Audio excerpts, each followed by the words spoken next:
Өрхийн санхүүгийн зорилгодоо хүрэхийн тулд та яг одооноос төлөвлөж түүнээ байнга мөрдөрэй. Мөнгөний мод зорилтод суурь нэвтрүүлэг.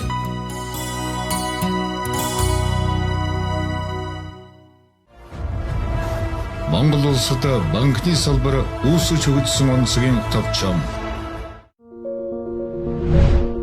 1924 он Орос Монголын хувийн нийлүүлсэн худалдаа аж үйлдвэрийн банк байгуулагдаж, Сэлэнг аймгийн Алтан булагт анхны салбараа байгууллаа. 1925 үндэсний мөнгөнд дэмжигдийг төгрөг байхаар тогтоож 1, 2, 5, 10, 25, 50, 100 төгрөгийг гаргаж гүйлгэнд орууллаа. Мөн цагаан мөнгөн зоос гүйлгэнд анх удаа гаргасан 20 грамм жинтэй 33 мм хэмжээтэй 900 сорьцтой байлаа. 1932 он эргэн төлөвлөгдөх зээлийн зарчмыг анх нэвтрүүлснээр зээлийн барьцаа авч эхэллээ. 1933 он хувийн аж ахуй нэгжид зээл олгож байх шийдвэр гарч банкны зээл нь заагдсан нэр зориулалтаа эргэж төлөгдөх хугацаатай барьцаалагдсан үнэ бүхий зүйлсээр заавал батлагдсан байх нөхцөлтэйгээр 1 сая хүртэлх төгрөгийн зээлийг олгож байхаар болжээ. 1934 он худалдаачин малчин иргэд анхудаа зээл олгодог байхаар болж 500 төгрөгнөөс дээш хэмжээний зээл авах үед хөрөнгийг барьцаалах буюу тусгай хүнээр батлан даалт гаргуулах журмыг мөрдүүллээ. 1940 он улсын төсвийн орлого зарлах худалдаа аж үйлдвэрийн банкар дамжих боллоо. 1941 он урт хугацааны 2-4 жилийн хугацаатай зээл олгогдох боллоо. 1942 он худалдаа аж үйлдвэрийн банк аймгийн төвүүдэд үйл ажиллагаа явуулах салбар хэлтстэй боллоо.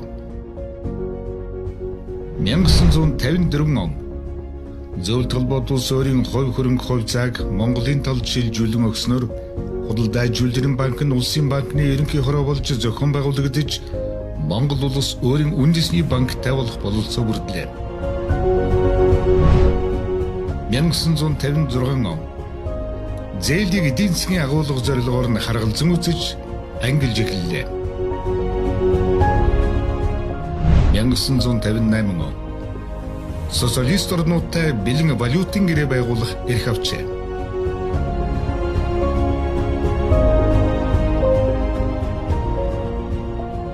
1963 он Монгол улс олон талт бүртгэл тооцооны системд шилжсэн байна.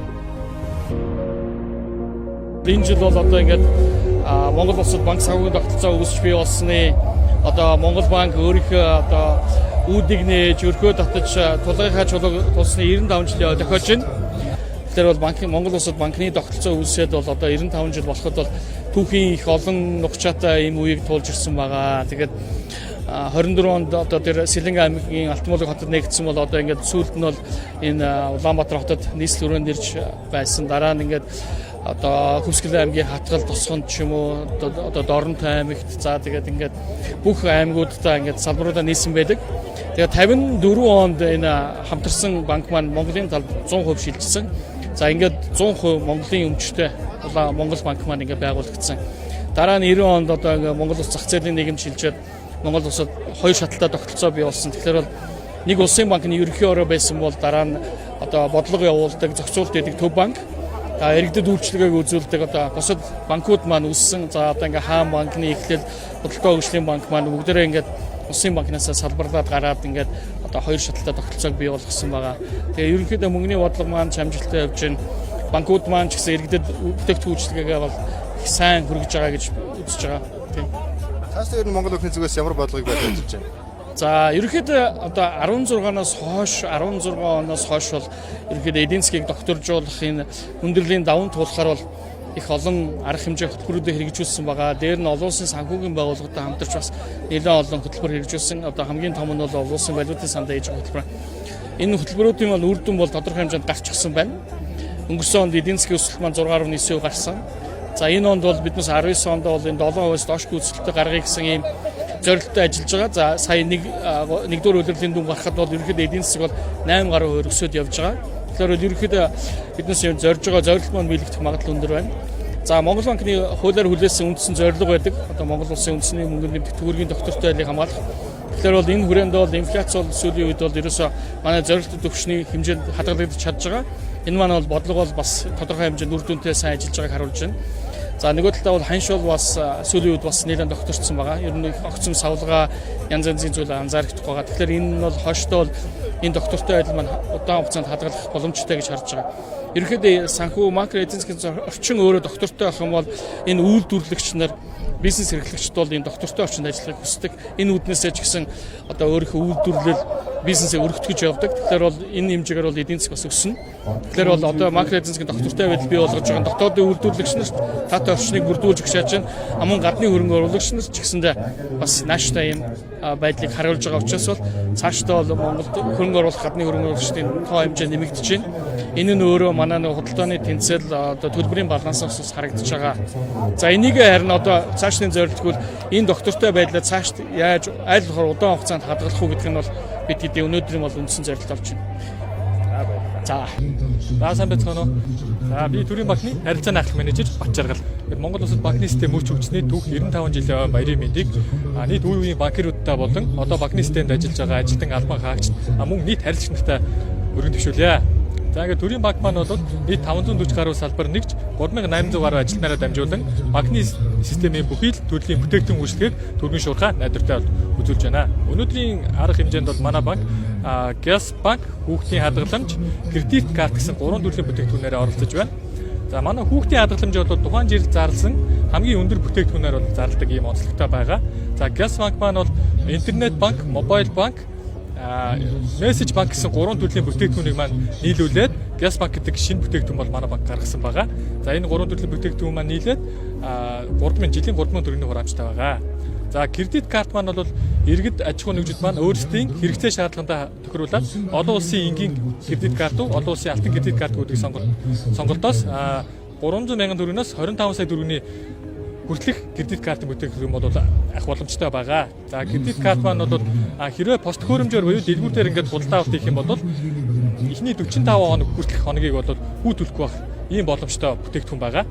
За тэгээд нийт харилцагчтай, нийт банкируудтай түүхт 95 жилийн баярын мэндийг хүргье. Намайг Золбот гэдэг, би Хаан банкны маркетингийн мэргэжилтэн байгаа. За манай банк нь Монгол Улс 28 дахь жилдээ үйл ажиллагаагаа явуулж байна.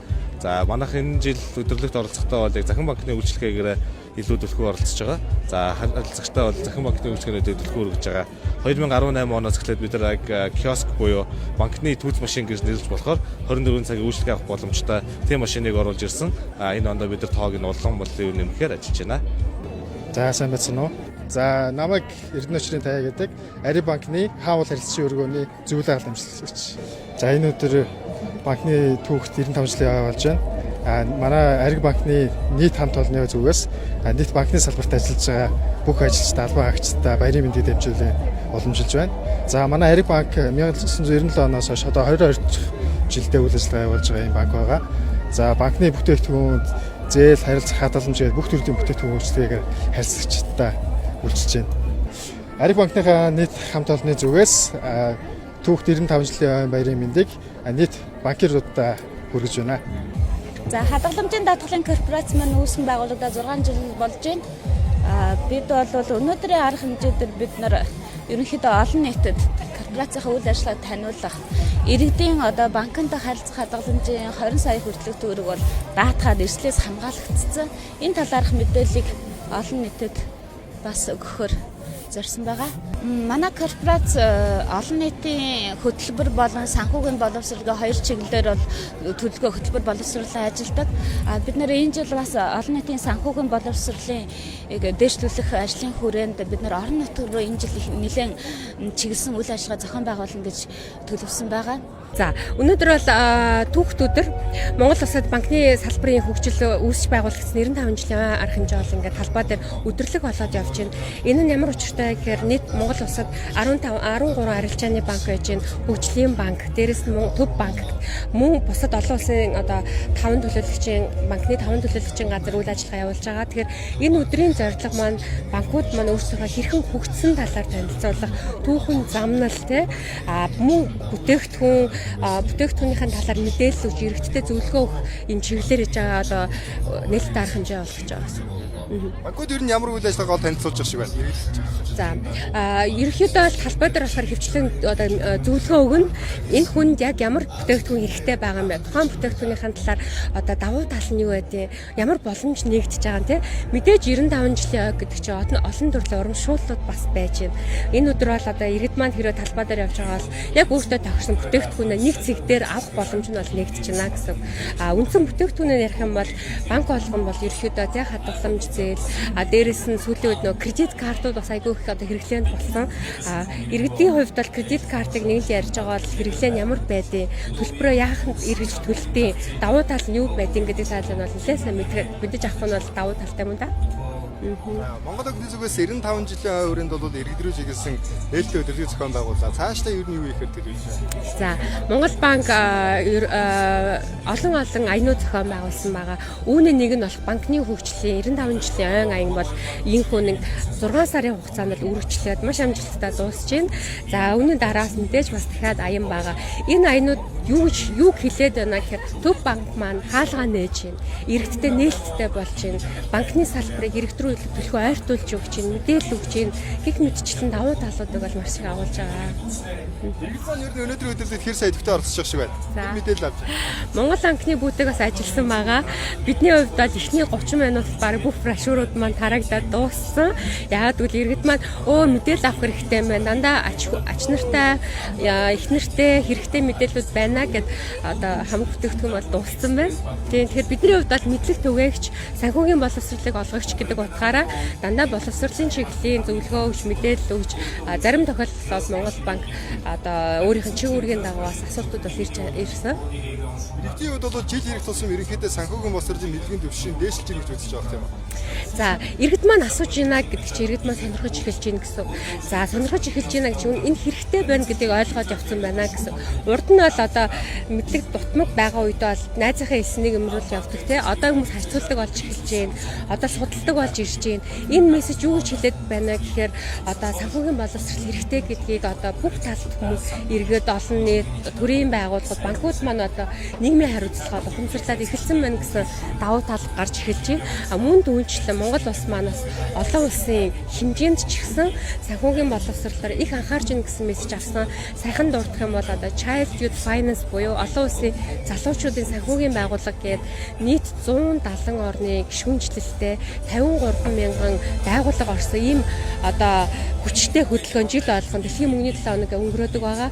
Энэ дээр Монгол улс маань одоо глобал буюу олон улсын хэмжээнд бол топ 6-д орсон явж байна. Тэгэхээр энэ мессеж юу гэж байгаа гэхээр ганцхан Монголдаа биш олон улсын хэмжээнд бид танигддаг болж байна. Санхүүгийн мэдлэг боловсрол маань бол одоо анхаарлын төвд орсон байна гэсэн мессеж өгч байна гэж ойлгож байгаа. Энэ өдөрлөг ингээд энэ болоод өндөрлөхөөс гадна дараа нь бол иргэд өөрийнхөө харилцдаг банкаар очиж бүх мэдээллүүдээ цаг үед авах боломжтой. Өнөөдөр яг энд нийтдээ 15 байгууллага үүд хаалгаа нээсэн зогсож байна. Тэгэхээр энэ банк болгон дээр очиж цагаа алдахын цаг гэдэг чинь өөр аягүй үнцэнтэй. Тэгэхээр яг энэ талбай дээр ирснээр эдгээр өөрийнх нь нэг банкаа сонгох боломжтой. За банкаа сонгох юм бол бүтээгдэхүүн банкн дээр очиод бас мэдээлэл авнаа л гэсэн. Банк сонголт гэдэг чинь өөр аягүй чухал шүү дээ. Би миний итгэлийг хүлээж авч байгаа тийм том байгууллага учраас банк сонголтыг хийхэд бүгд нэг доор нэг газар дээр байна гэдэг бол маш одоо ач холбогдол өндөртэй өдөрлөг гэж харж байна. Нийт Монгол улсад үйл ажиллагаа явуулж байгаа банкудаа хөгжилт түүчилсэн 95 жилийн ойн баярын мэндийг хүргэе. Цаашдаа ажилтнаас амжилт хүсэн өрөө. За тэгээд банкны салбар маань улам одоо иргэдийнхээ итгэлийг дааж улам хөгжиж, өргөжиж ажиллах болтугай гэсэн өрөөлийг төвшүүлээ да. 1964 он Улсын банкны ерөнхий хорооны бүтцэд өөрчлөлт оруулж Улаанбаатарын банкны салбарыг байгууллаа.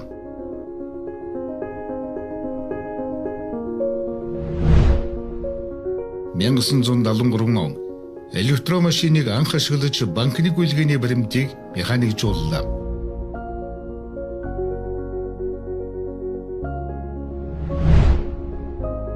1978 он Тэгээд Тайпиг анх нэвтрүүлж гадаадын банктай шууд холбогдох боломжтой боллоо.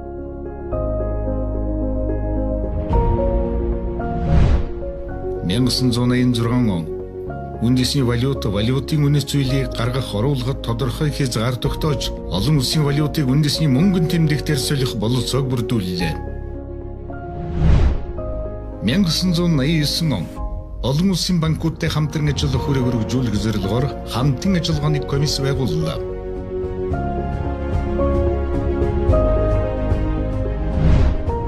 1990 он Монгол улс зах зээлийн тогтолцоонд шилжиж эхлэх үед төгрөгийн Америк доллартай харьцах суур ханшийг тогтоохолсон нь 1 Америк долларыг 3 төгрөгтэй тэнцвэрлэж байсныг 7 төгрөг болгож тогтоолоо. 1991 он банкны тухай хууль батлагдаж Монгол улс Төв банк, Арилжааны банк гэсэн хоёр шатлалт банкны тогтолцоонд шилжиж Төв банкыг Монгол банк гэж нэрлэлээ. 1992 он банк хоорондын клирингийн тооцоо нэвтэрч банкуудын их усврыг өөр хооронд нь тусгаарлаа.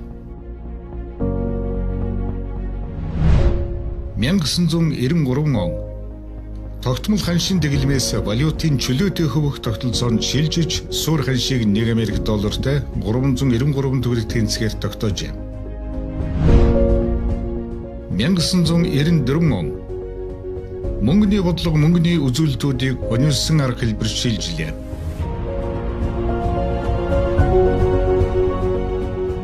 1995 он банк эрх бүхий хуулийн этгээдийн мөнгөн хадгаламж төлбөр тооцоо зээлийн үйл ажиллагааны тухай хуулийг батлуулж банкны харилцагчдын эрхийг хамгааллаа. 1996 он олон улсын төлбөр тооцооны SWIFT сүлжээнд холбогдсон гадаад төлбөр тооцоог шуурхай найдвартай дамжуулах нөхцөл болцоог хангалаа. 1998 он мөнгөжсөн алт үнэт металлын бүртгэлийн үнийг тогтоолоо.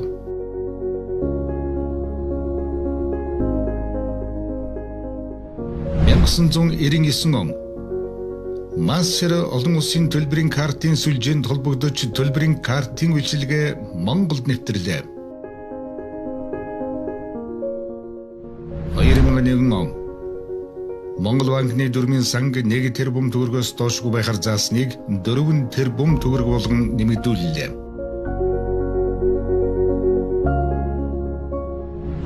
2002 он интернет банкны үйлчилгээг анх нэвтрүүллээ.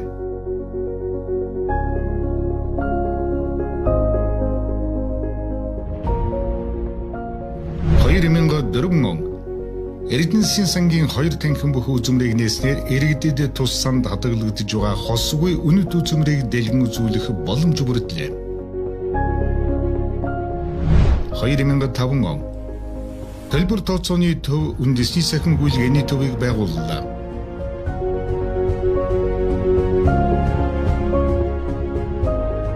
2007 он мөнгөний бодлогын шинэ арга хэлбэр даажмаар шилжиж мөнгөний захын хүүнд нөлөөлөх байдлаар инфляцийг үнэлэх мөнгөний бодлого хэрэгжүүлж эхэллээ.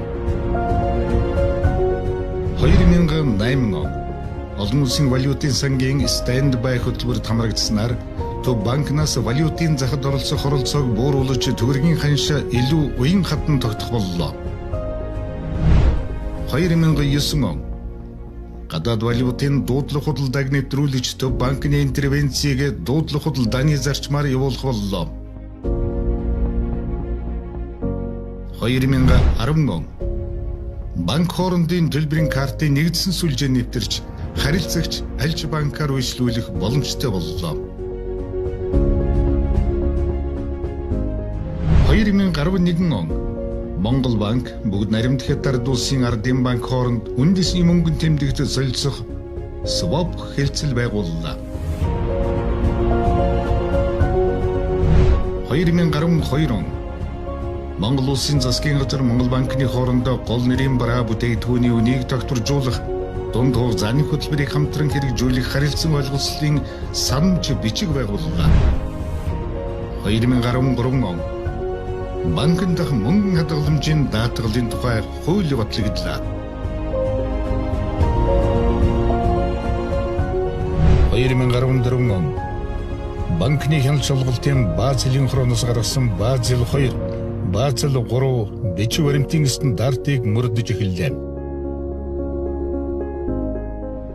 2015 он банкны хувь нийлүүлсэн хөрөнгийн доод хэмжээ 16 тэрбум төгрөг байсныг 50 тэрбум төгрөг байхаар шинжилэн тогтоолоо. 2016 он банк хоорондын интернет худалдаа e-commerce нэвтрүүллээ.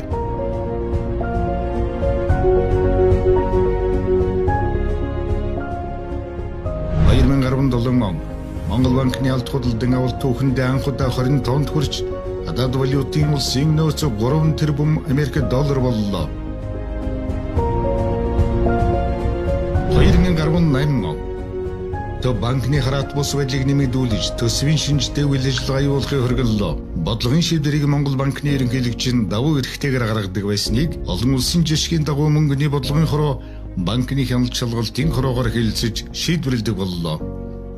Европын төв банкнаас гаргасан аргачлалын дагуу банкны системд активын чанарын ижүүрэн үнэлгээг анх удаа хийсэн Аз төвдөө анхдагч нь байлаа.